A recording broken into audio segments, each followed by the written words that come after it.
సంవృతం శ్రీరామ కీర్తనం సుకృతం. ఈ రామచంద్రుడే లోకరక్షయని అంతరాత్మ పలికే. జగదానందకారక జయ జానకి ప్రాణనాయక శుభ స్వాగతం ప్రియ పరిపాలక.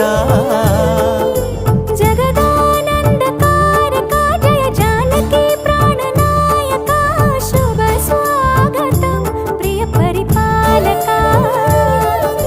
మంగళకరమౌ నీరాక ధర్మానికి వేదిక అవుగాక మా జీవనమే ఇక పావనముగాక.